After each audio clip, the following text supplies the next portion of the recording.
Hey ladies, brace yourselves for an electrifying journey ahead, because today we're delving into the fascinating world of human dynamics. Get set for an exhilarating roller coaster of insights that will leave you breathless. Prepare to plunge into the intricacies of the human mind, where things get gritty, unfiltered, and endlessly captivating. Let's meet our star of the show, the Sigma female. She's no ordinary woman. She's a formidable powerhouse, a riddle wrapped in mystery, with a fiery temperament hotter than a scorching desert sun. Today, our mission is to unravel the complexities of anger in a Sigma female. But be warned, this isn't a leisurely stroll. It's a thrilling expedition through the untamed wilderness of emotions. Grab your gear and hold tight, because we're about to embark on an unforgettable adventure. Are you ready to join me on this exhilarating quest? Are you prepared to plunge into the depths of the enigmatic Sigma female's minds and uncover the hidden truths beneath? If so, fasten your seatbelts and get ready for the ride of a lifetime. Number 1, forgetting and mangling her name. For a Sigma female, forgetting or consistently mispronouncing her name is akin to a direct slap in the face, with an enormous "I couldn't care less about you" sign. It's not merely an oversight, it's a blatant disregard for her identity and value. Picture this scenario. You've introduced yourself multiple times, possibly corrected the pronunciation, yet every time you speak, her name seems as foreign to you as an unsolvable puzzle. It's as though you're conveying, remembering you isn't worth my effort. She's not demanding the world here. Remembering someone's name is fundamental respect, akin to saying please and thank you. But when you repeatedly falter, it's like telling her she isn't worth even that basic courtesy. So each time you forget or mangle her name despite numerous tries, it's not just a minor slip-up, it deals a significant blow to her self-esteem. It feels like you're erasing her identity, syllable by forgotten syllable. Believe me, she's not the only one who notices. Those around you are likely cringing on her behalf, wondering why you struggle with something as basic as a name. Ultimately, she deserves recognition and respect for who she is. When you can't be bothered to remember her name, it sends a message that she isn't worth even minimal effort. If you want to witness her frustration boil over, just continue forgetting or mispronouncing her name, and observe as she questions why she bothers trying to connect with you at all. At number 2, being glued to your phone. Being attached to your phone around her is like broadcasting. I'd rather be stuck in traffic than spend time with you. Picture this. You're out together, maybe grabbing a bite or just chilling, and instead of chatting, they're glued to their screen like it's the last episode of a Netflix series. It's not just a slight distraction, it's like trying to have a conversation with a penguin at a disco. You're left wondering if they even know you're there. Look, she's not asking for your undivided attention every waking minute. She gets it. Phones are addictive. But when you're hanging out, she expects some basic human interaction, not a one-sided dialogue with your Instagram feed. So, when you're lost in your phone during your time together, it's not just a pet peeve, it's downright disrespectful. It's akin to saying, I value scrolling through memes more than I value our hangout. And believe me, that's a quick way to tick her off, because deep down she treasures genuine moments and meaningful chats. And when you're too busy double-tapping cat videos to engage, it's like you're telling her those moments aren't worth your attention. So if you're keen on annoying her, keep treating your phone like it's your better half, and see how long she sticks around for the sequel. Number 3, consistently failing to keep your promises. Alright, let's cut straight to the chase. Promising her the moon and delivering a pebble is like slapping a giant, unreliable stamp on your forehead. It's not just a broken promise, it's a trust tumble, a betrayal that leaves her wondering why she ever believed you in the first place. Imagine this. You say you'll help her with a project, grab coffee together or whatever it may be, but then you vanish like Houdini on a bad day. You leave her hanging, wondering what went wrong and why she invested any faith in your word.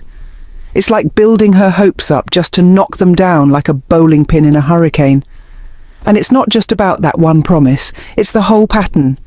If you consistently talk big and act small, she's going to start doubting everything you say. Actions, my friend, speak louder than words, and yours are shouting, I couldn't care less. So when you drop the ball on promises, it's not just a minor setback, it's a major blow to her trust in you. It's like telling her time and effort means zilch, and you'll say anything to wriggle out of a sticky spot. Consequences be darned. And trust me, she's not oblivious. She's sharp as a tack and won't hesitate to call you out, because deep down she deserves more than empty promises and dashed hopes. So, if you're aiming to see her steam like a runaway locomotive, keep flaking out on your commitments and brace yourself for her to question why she wasted a minute on you. At number 4, speak loudly in the room. Demonstrate obliviousness by talking like a megaphone.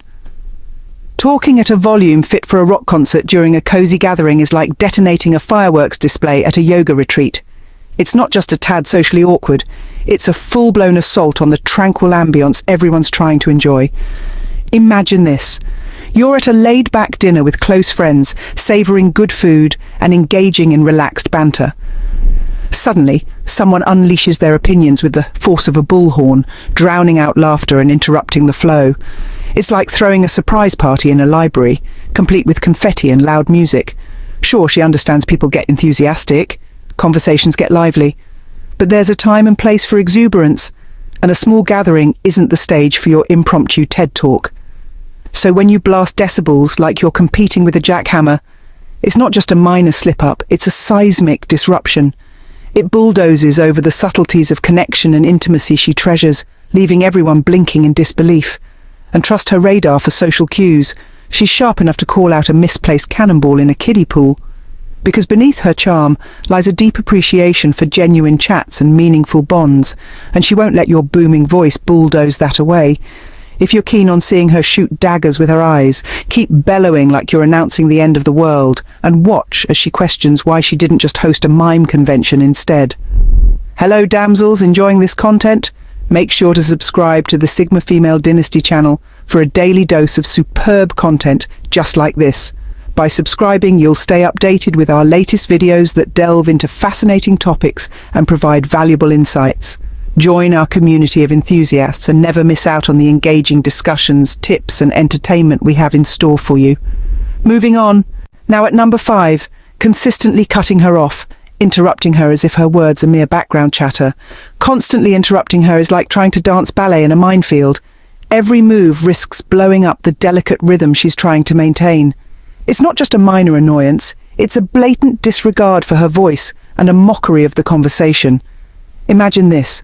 She's sharing her insights on a topic, trying to weave her thoughts together, and each time she begins to speak, you swoop in with your own narrative like a superhero crashing through a window. It's akin to a verbal wrestling match where you're the reigning champ of cutting off every attempt she makes to contribute. And it's not that she expects an echo chamber.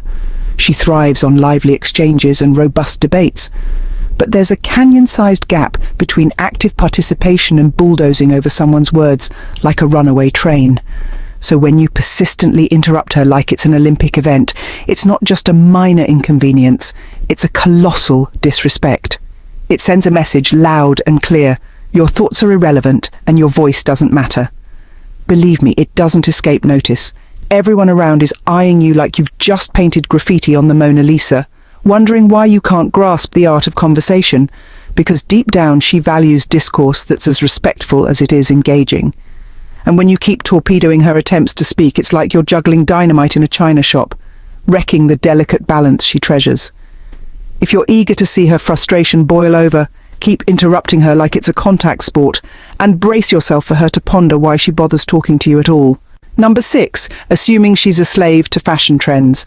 Assuming she's a fashionista is like assuming a taco is just a folded sandwich, totally missing the point and offending her sense of individuality in one fell swoop. It's not just a little mix-up, it's a full-scale assault on her style IQ and personal flair. Here's the scoop. Just because she's a Sigma female doesn't mean she's a runway aficionado.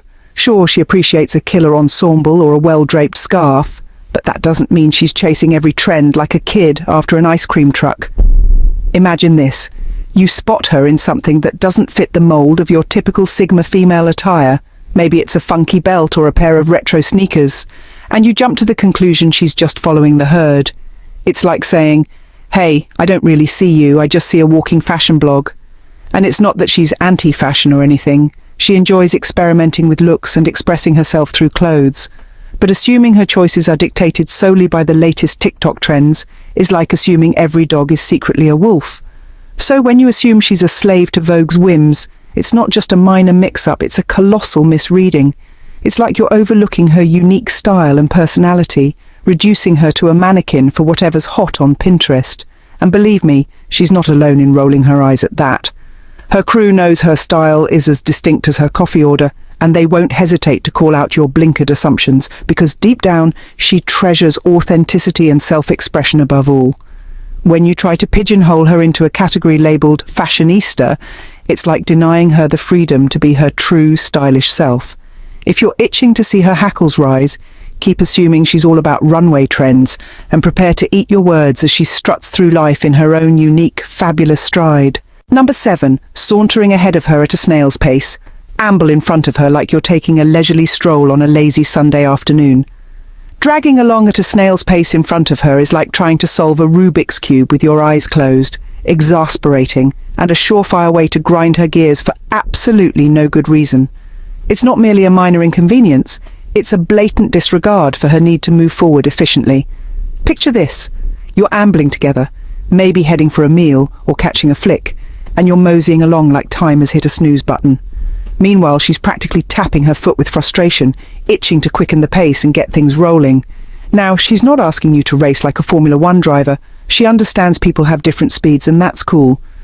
But there's a canyon-sized gap between a leisurely stroll and a pace that would make a snail impatient. So, when you insist on dawdling like you're on a Sunday afternoon stroll through molasses, it's not just mildly annoying, it's a major roadblock. It's akin to saying, "Your time means nothing to me, so why rush?" And trust me, she's not the Lone Ranger in noticing. Anyone who's ever trailed behind you has likely muttered under their breath, wondering if you've ever heard of walking faster than a tortoise. Because at the end of the day, she values efficiency and getting things done. When you're dragging your feet like you're starring in a zombie parade, it feels like you're shackling her ambitions. So if you're keen on testing her patience, keep ambling along at a glacial pace and brace yourself for her to question why she ever invited you along in the first place. Number 8, constantly nitpicking over minor issues, griping about small matters as if they're apocalyptic disasters. Damsels, let's unpack the saga of complaining about trivialities. It's akin to being stuck in a vortex of negativity, sucking the joy out of life faster than a kid demolishes a candy stash. It's not just a minor quirk, it's a relentless assault on her peace of mind and overall vibe. Here's the scoop. You're hanging out together, maybe grabbing a bite or strolling through the park, and all you can muster up are gripes about every minuscule detail. The food's too bland, the weather's too extreme, the background music's too distracting. It's like you've got a homing beacon for inconveniences, and you're determined to catalogue them all. And it's not like she's asking for perfection. She gets that life throws curveballs, and she's cool with rolling with the punches. But when you magnify every hiccup into a full-blown crisis, it's like you're smothering her with a wet blanket of negativity. So, when you can't stop moaning about every tiny hiccup, it's not just a minor annoyance, it's a full-on buzzkill. It's like a rain cloud parked over her sunny day, dampening her enthusiasm with a deluge of complaints. And believe me, she's not the only one feeling the fallout. Everyone within earshot is likely rolling their eyes, wondering why you can't just chill and savour the moment. Because deep down, she values positivity and seizing the silver linings in life's cloudy moments. When you're too fixated on the downsides to notice the upsides, it's like you're dragging her into a negativity quicksand. If you're keen on seeing her patience evaporate quicker than ice cream on a hot sidewalk, keep nitpicking every little thing and get ready for her to ponder why she bothered hanging out with you in the first place. And thus concludes our thrilling exploration into the depths of anger in a Sigma female, dear adventurers and seekers of truth. But fret not, for the profound insights we've unearthed and the discoveries made will resonate long after our journey's end. Thank you, damsels, for joining us on this expedition. Until next time, farewell and may blessings abound.